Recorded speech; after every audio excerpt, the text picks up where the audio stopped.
Got the victorious jungle top duo to hear about the win.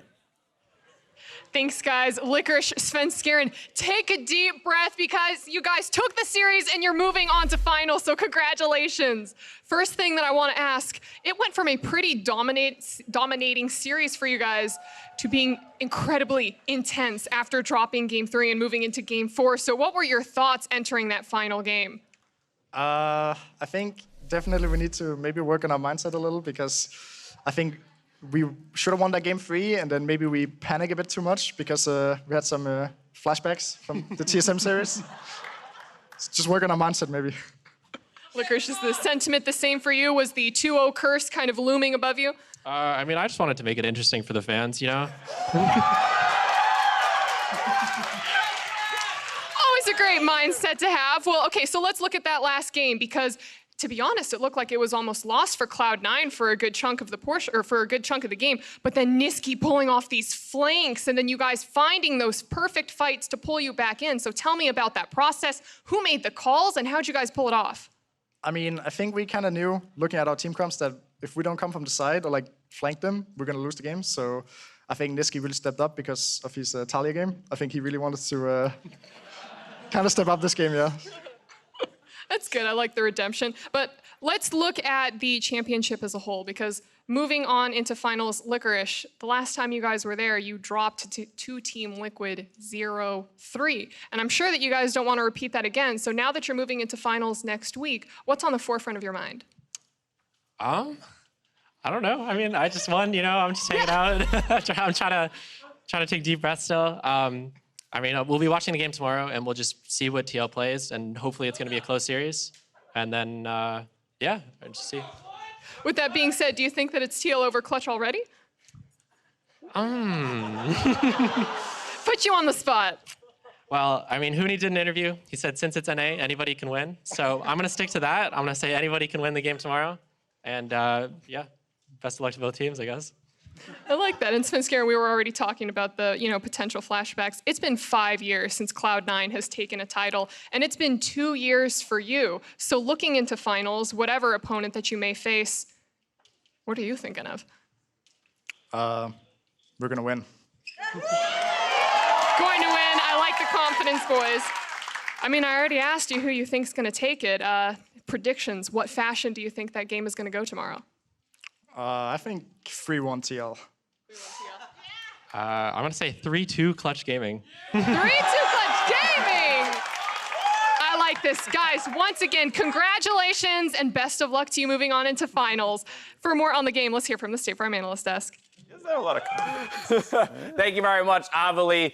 We'll win. That's what Svenskeren says. Win they did here in the semifinal series in Game 4 to push themselves to a finals berth again. Cloud9 has not secured that in 5 years, but they'll have the opportunity to do it and challenge the winner of tomorrow's series. But we have to talk about how C9 got there because, as was mentioned in Game 3, it looked like things were beginning to slip, that it could have been the repeat of a reverse sweep from Spring. But they kind of diagnosed how this team comp needed to fight and found their way to victory. I mean, C9 kind of did what CLG did to them in Game 3, and that they actually ended up finding ways and avenues to get fights to come back into the game. It is such a huge binding by Biofrost to really kind of set them up to potentially win this game, to pick off on the Nisqy at the start of the fight, and then even though this flank happens and they're able to sort of win this fight, they're missing the other half of that flanking duo. And I think we all thought from this point that the game was probably over. And then it was the siege in the mid lane that allowed the... we will see that. Oh, I thought there. moment. Yeah, you're jumping the gun there. I'm excited to talk about it. Yeah, a big team fight win for CLG. Again, positioned them very well. This was perhaps the most competitive of all of the games in terms of its kind of back and forth and both teams having legitimate opportunities to win. I do now want to take a look, though, at that fight that you mentioned, Mark, where things go awry for CLG in the mid lane. Cloud9 understanding that it needs to be a flank.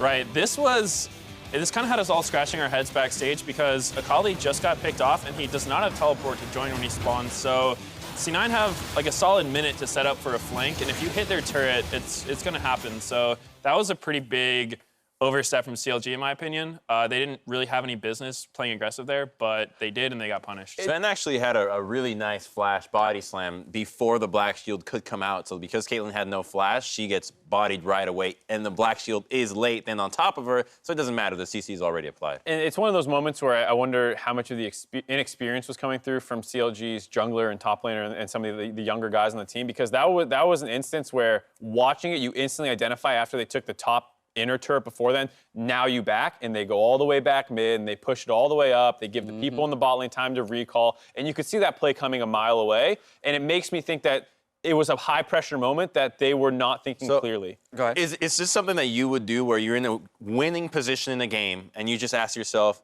how does the other team come back from this? And then when you think about that, then, all right, let's make sure this doesn't happen. Right, I think it's always good to try to think about, what's the best team, or what's the other team's best play at any given moment. And so usually if your side laner gets picked off when you're trying to do this like 1-3-1 setup, you don't want to keep pressuring hard. It's one thing if it's like, all right, guys, let's just try to hold our ground. If they walk into our vision, we can poke them, we can back out slowly. It's another thing to be like, all right, let's hit the turret in their face with 5 people coming. Yeah. So I think that they just didn't really want to accept that they had a setback. Their top laner died. And so they just kept going, and yeah, 4v5s don't usually go well for the 4. Yeah. Well, and even more so to your point, Crumbs, the idea of how the fight will look, right? Ultimately, and for CLG, they needed to recognize what the Cloud9 guys said in the interview, that for us in this game, the correct fight is one in which we are flanking or coming from the sides. That was fight number 1, where it began to turn around. For C9, there would be a few more. This being the second of the Elder Drakes, but taken in the exact same way both times. Yeah, as soon as the Drake gets into basically finishing territory, Licorice presses his go button to kind of force CLG to deal with him so they can secure the Drake and then start the fight proper. Niski's in flank position the whole time, also threatening. Cloud9 had some really good flanks this game because playing melee champs that have to go in against a comp like this is not easy. You have to deal with Morgana CC, Orianna ults, Caitlyn traps, everything. But C9 just time and time again kept finding those flanks. It made it so hard for PoE. He was so fed, but as Orianna, who do you even choose? You never want to go for a single man shockwave at any point. You always want to get more value out of that one. And even when you get it, they're so fast. They have Sivir ultimate. You're never catching Rakan. And then Sylas, Gragas, and Kled are always in your face. So it's a really tough spot to be in. Yeah, tough fights to navigate for both teams. Again, speaks to the intensity of the moment that you were mentioning there, Mark. And we even heard from Sven that one of the things they might need to work on is a little bit of their mental coming out of that third game, reframing for game 4, and looking at perhaps even tougher opponents in the finals. For their first best of 5, though, of Summer, Cloud9 earned themselves a chance at the title. The player of the series is going to Niski for his dominant performance in this series. Getting memed by his teammate a little bit for the third game on Talia, but the first 2 and the final game were absolutely amazing performances, getting things going with the Kiana, keeping them going with the Sylas. He played a lot of these kind of really aggressive assassins, and you saw CLG throwing bans at him constantly. Right, I think Niski had a fantastic series. He did have the Talia game, but it's not on the screen. That happened. Well, I don't see it. What game are you talking about? I think it was a 3-game series. In the other games, he was still finding just countless outplays. Situations where I feel like other players in that same position wouldn't find the play that he found, and it was just creating huge advantages for C9 that made it really hard for CLG to play. No, I think he felt a semblance of having to step up in that game when the Orianna can find early roams to the bottom lane twice, kill your bottom lane, and you're as Sylas like, well, I got to do something this game, right? Because the Ori's already outpacing me. I need to have an avenue to shine because I'm usually the guy that finds the roams all the time, but it was the flanks at the end of the game. Honorable mention to Sven Skaren, though, because as we highlighted, this duo of the jungle mid for Cloud9 would be the linchpin of success for the team in the best of 5, and they very much delivered on that. For more on his reaching his first final, Riv is standing by with our player of the series. Thank you very much, gentlemen. I am joined by the man in the mid lane, Niski. First, I got to ask, it's a little cliche, but how's it feel? I mean, it feels great making finals. First time that I make it, so yeah, I'm just really excited. Awesome. We'll talk about that in a little bit. I have to ask you, it's been a culmination of a lot. There's LEC, back to NA, a lot of hard work, and now you find yourself in that finals. What does it mean to have achieved that?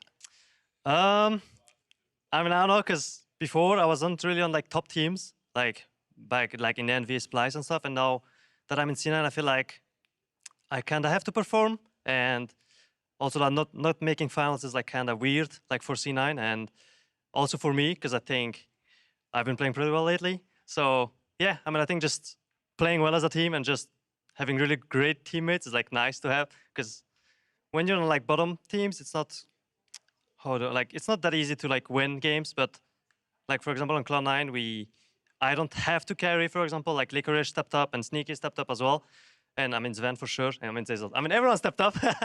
But yeah, I mean I don't know. It's just really exciting for sure. That's amazing. It seems like the synergy is there, and everybody trusted you. They said it on the desk. We saw it in the replays. There was a lot of pressure this game to hit those flanks. You even said yourself you're playing better. What were the emotions? What were you feeling knowing that those plays had to be made for Cloud9? I mean, after game 3, I felt like I kind of had to redeem myself because I kind of trolled that game. So I was going for like risky plays and like plays that I had confidence in myself too. And yeah, I think that's how we won the game as well. And yeah, I don't know. I was taking a lot of risks, but at the end it paid off. So it's good, I guess. After Rift Rivals, you were pretty vocal saying, you know, a lot of the EU players have a pool that they can take and just kind of whack any other team with because it's different, because they have a lot. You seem to focus on your champion pool quite a bit this season, bringing out the Veigar, then the Kiana, a lot of different things. What was the focus for you there? I mean, I feel like by playing multiple champions, it also allows my team to play like random stuff too. Like they can play whatever they want, and then I can get pinched in the draft. It doesn't really matter because I have a lot of champions. Yeah. So I think that's really important. And yeah, I think just playing a lot of stuff is also fun for me. So yeah. All right, let's finish up with what the finals could look like. Obviously, Liquid and Clutch. Do you feel like either of those mid laners could hold a flame to Niski? I mean, I want to play with Jensen for sure, because I want to prove that I am the best mid in NA, and I mean, I will show it in finals for sure, so yeah. Awesome, Niski, thank you so much for the insight. Congratulations, best of luck in finals. We're going to throw the State Farm Analyst desk to break down the rest of the day. In the hand. Thank you very much, Riv. Niski wants to bring it to Jensen in the finals, but he'll have to wait for tomorrow's result to see if he'll have the opportunity to do so. A performance like that he just put up, if he can continue that or, you know, recreate something like that in the finals, would do a lot in service of proving that he is maybe the best mid laner in North America. He's got the best champion pool to watch, I'll tell you that much, because I do not want to see more Azir versus Corki. I want Kiana, I want Silas. Yeah, beautiful, beautiful, beautiful. I really like the way Niski plays. I feel like he's one of the mid laners who doesn't really focus on getting himself super ahead. Pretty much anytime he has an advantage, he likes to transfer it to the rest of the map, you know, whether it's ganking his side lane, helping his jungler with the play. So I think he pressures the map a lot, and that kind of thing is a lot harder to play against than the mid laner who, you know, just wants to farm up and get really big. I'm going to steal another little snippet that you threw out while we were watching the games together, just in general and watching Cloud9, the idea that they always feel like they're fighting. Right? That this is such an active team. You even saw it in that one very crucial replay. You know, get a kill bot, immediately translate into another fight mid. It's always looking for that active play. And really it speaks to, again, the dominance of Cloud9 in this series across their 3 winning games. Yeah, I think that their sort of fighter mentality has gotten them really far, because I don't think Cloud9's ever made the call, you know, oh, just play safe, don't fight here, because why would you not fight when you can fight, right? Exactly. And they managed to just make plays that other teams wouldn't see. So. And some of those plays are the first Baron push, right, that a team makes is usually like, all right, we'll let him have it, like, just back off, we'll lose an inhib, we'll maybe try to save the tower. C9 is already like, okay, we're going to kill you even though you have Baron. We don't care. And a lot of it comes down to draft, too. When you look at some of the problems some teams run into draft, it's like, oh, they didn't draft enough proactivity. With C9, when you look at the draft and you're maybe a little worried, it's usually that they're too squishy, that they have too many options. They had 5 go buttons in the previous game. You have a Kled who can go in, a Gragas who can go in, Niski who can go in on Silas. You have Sivir to speed people up, and a Rakan. Like, they make sure they have options because they love fighting. And one of the things that jumped out to me on the three win game statistics there was the number of Drakes picked up by Cloud9. All split long, we talked about how CLG was the Drake control team, that was their, you know, kind of pathway to victory in most cases, controlling the bot side, rotating it over to Dragons or maybe Rift Heralds as well. And this time around, Cloud9 calls them out on that and outdoes them. Yeah, I mean, CLG did, we looked at that stat and like they played longer games and usually would be able to take more Dragons in that sense, but I think Cloud9 really just showed that they're the stronger team today. I think part of the Dragon control too came out of the jungle matchup, because I think that just throughout the whole series, Sven Skaren played amazingly. And it seemed like it was pretty hard for Wiggly to sort of get anything going, especially early game. So Sven just kind of took control early and ran with it. I think he won every Gragas game. Yeah. So, really hard champion to play. Like very high risk. If you miss one ult, you can just screw your whole team. But I think he played it really well. Yep. With that, Cloud9, they've punched their ticket to the summer final, and they await the winner of tomorrow's semifinal bout, Team Liquid versus Clutch Gaming, to see who they go up against. Thoughts on tomorrow's matchup? We heard from Licorice, the very bold 3-2 Clutch Gaming prediction. I want to resonate with him because I think it's going to be closer than we give him credit for. Team Liquid has all right, so Crumbs is locking it in. Clutch prediction, all right, 3-2. yes, that's me. Right along. No, you do think it's going to be close, but you would still consider TL Yeah, the it's favorite. impossible to go away and not look at Team Liquid as a heavy favorites here. I just think that the momentum that Clutch has is an even bigger X factor now that it's like, well, it could happen.